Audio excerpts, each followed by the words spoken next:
Welcome to the Business Interview. I'm Marcus Carlson. Greece is once again in uncharted territory as it tries to convince Eurozone partners to pay its 7.2 billion euros. Without that money from its international bailout deal, the country risks running out of funds.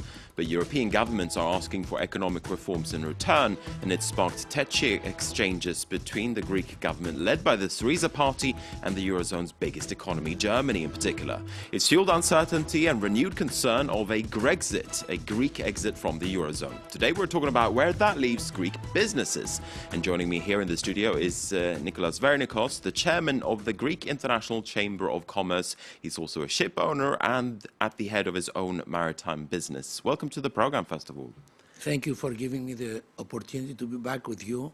It's a pleasure to have you here once again. I can only say that. Now, the Syriza party was elected in January on a platform to end austerity. As I said moments ago, we've seen a lot of uncertainty since. Where does that leave Greek businesses from your perspective? In general, a leftist and a radical left government all over the world is not good for business. So this is the case for Greece too. In spite of that, the Greek people who suffered a lot from the therapy imposed to them decided to give the opportunity and give the helm to a radical left led by a young, charismatic politician. Mm-hmm. I am anxious. I'm anxious of seeing the boat called Greece, which has an unexperienced captain and unexperienced crew, which is not homogeneous, to run aground. In spite of that, as a businessman and as the president of the International Chamber of Commerce in Greece, I'm going to support my government to overpass these difficulties, accepting that Greece, in spite of the tremendous reforms that we have made, and we are number one in the world, according to the OECD, we have still a lot to do. What would you say the mood is among entrepreneurs and among businessmen and women, for that matter, in Greece? The most important thing for Greece, and I think also for Europe, because Greece is a European problem, is that we cannot continue to work and develop with this huge discrepancy between the interest Greeks pay, which is between 8 and 10%, and the interest that the rest of the European Union businessmen pay, which is around 3%. You're talking about when businesses go to banks to borrow money? Exactly. As a ship owner, I'm borrowing at 3%. My Greek businesses borrow at 8 and 10%. How can we have competitiveness? The problem for Greece and Europe especially is how can we survive in the Eurozone when we have 25% unemployment and the rest of the Eurozone is 10%. But whose responsibility is it that we're seeing such high interest rates in Greece? The European Central Bank has done a lot. It's pumped billions of euros into the Greek banking system. We Greeks and some of the most competent economists believe that the billions which have been pumped in the Greek economy and banking systems were to prevent the European global banks to save themselves from the money they have rented to the Greek government. The Greek banking system is like a tap without water. And because there is no water, that's why businessmen and individuals have to pay 8 and 10% to survive. The Eurozone and Eurozone politicians have argued that the bailout program for Greece has been working. For instance, we saw growth last year within the Greek economy. Eurozone politicians point at that and they say that the bailout program has worked for Greece. And they say that in order to get the Greek economy back on track, Greece and the Syriza-led government need to agree to economic reforms, which will then in turn unlock the 7.2 billion euros that Greece needs in order to pay its bills over the next few months or so. As I say, Eurozone politicians are saying it's Greece's responsibility to fulfill the bailout pledges. It is true that according to the accounting, Greece had a 1% or 1.5% development. But The main reason for this is that we had deflation. And because of the deflation, we had some small marginal development. But this is not the real problem. The real problem is that Greek people suffer, suffer like no other nation has suffered in the past. For 5-6 years now, Greeks saw 25% of their wealth lost. Unemployment is 25%. In young people, it's 50%. This is terrible hardship. So we have to see the problem of Greece as a problem of a European state. Nothing has been done for the real development, only reforms. And we are doing reforms, and we have to do more reforms. There is no question about that. But how can we live with an island of misery within the European Union?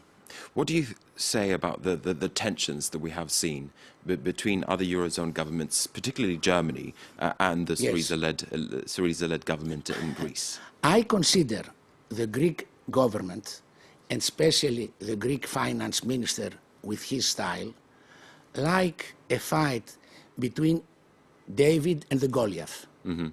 So we have Mr. Schäuble, who is the Goliath, and we have the Greek Prime Minister, the Greek Minister of Finance, who is David, who he sees the big Goliath or monster in front of him, and he has to do things outside of the common path.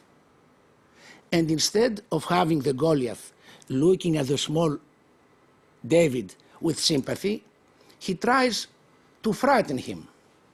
I don't think this builds a real common European solidarity environment. But some would say that David, in this case, has been, well, he's been pretty rude to Goliath in certain cases.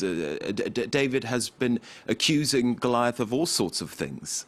David policy and way of life as minister, it's not my cup of tea.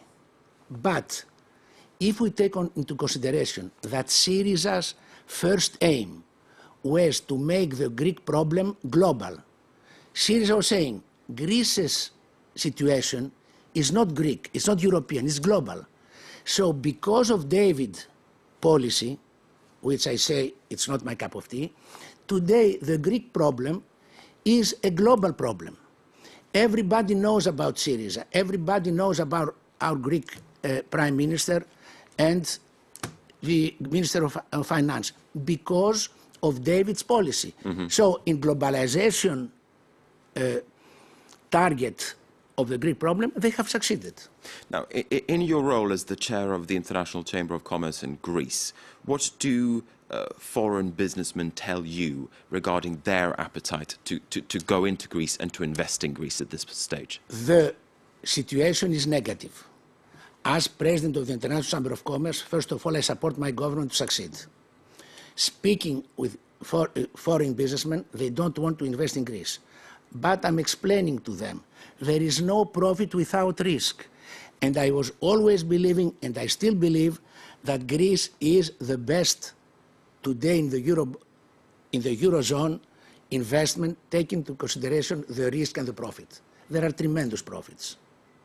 What's your outlook? Potential. What's your outlook? If we assume that there will be some sort of an agreement between the Eurozone and Greece in the next few months, what do you expect from there? Do you think that growth can come back? And if so, how quickly? Yeah, I think and I believe that they have to be very severe in obliging us to make reforms. Fighting corruption, tax evasion, all these things which are in the promises of all governments, but they have never been made. So you're saying that in one sense the Eurozone is right to keep pushing I'm for going those to reforms. give you an example. Greece is the only country in the OECD that all TV stations work without permanent permission. Permanent, they don't have a license. A broadcasting license. Yes. So this is an example of things that have to change.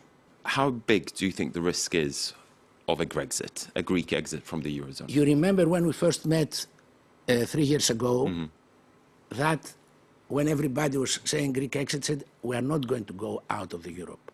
I still believe the same things because I believe in the Eurozone leadership. I believe to Mrs. Merkel. I believe to the French president.